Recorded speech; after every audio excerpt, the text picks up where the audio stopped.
So here I am one morning with my seniors rolling out a one off lesson about three things: an ancient Greek myth about a sculptor named Pygmalion who brings his sculpture to life, the Pygmalion effect, which references how others' opinions affect people's own expectations of themselves, and how both relate to developments regarding AI and humanoid tech.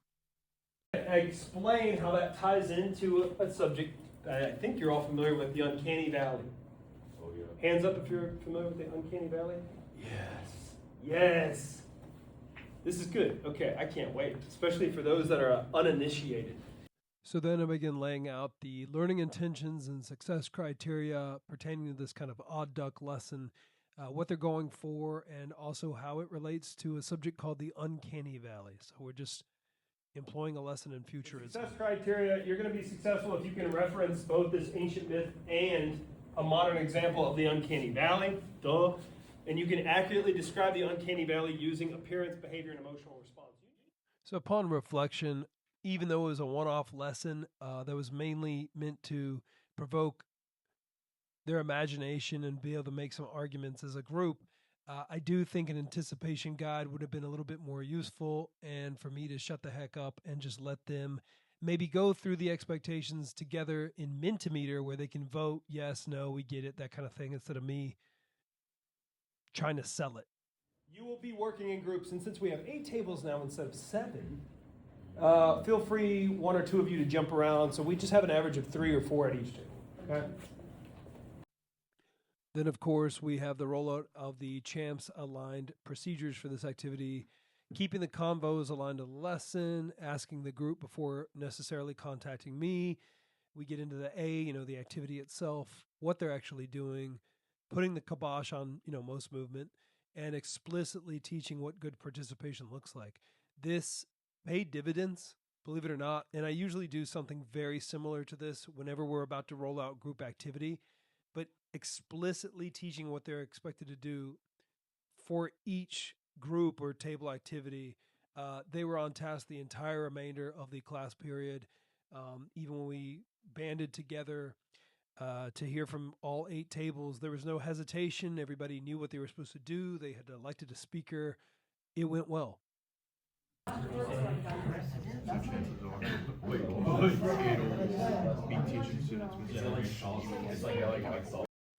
Here, students have just gotten into their tables and they were ranking their comfort levels with 8 different hypothetical but realistic situations. So, would you be comfortable with an AI powered mental health counselor, or an Android nanny watching their kids, or AI powered judges and attorneys in a court of law? Things like that.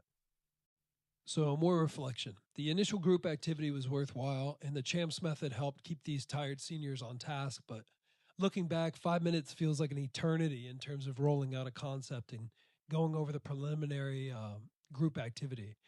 5 minutes is nothing for a 90-minute class, but it seems like a long setup. And if I feel that way, there's a likelihood that my seniors feel the same. So, how could I have maybe halved the setup, or relied even more so on visual cues, something like Mentimeter, some sort of interactive way for them to acknowledge that they know what the assignment is, but also get on with it? So if I had to do it again, I'd sort students to their tables at the start of class and have them each read a handout explaining what they're about to do within 2 to 3 minutes. And every table would have different instructions and a different hypothetical scenario. They could also have a poll there so they can reflect their understanding before we even truly get started. So one of the bright spots with this CHAMPS rollout is that within 4 minutes, I had the lesson set up and had heard from over half the table stations about their comfort levels reacting to these hypothetical scenarios, along with their group justifications for why something's a good idea or a bad idea. And the merit of this little exercise helped establish buy-in for the lesson, anticipation for it as well, as seniors were reacting and debating real world ramifications of things like AI powered judicial systems or androids in the homes of the future. The win, I think, was that a somewhat abstract set of concepts resulted in an animated and curious class. You could see that they were really excited for what was coming down the pipeline, the big reveal. I'm not sure it would have moved along at such a decent pace without clear expectations, being gone over both visually and audibly, and CHAMPS was a big part of that. So I'm glad to have incorporated it.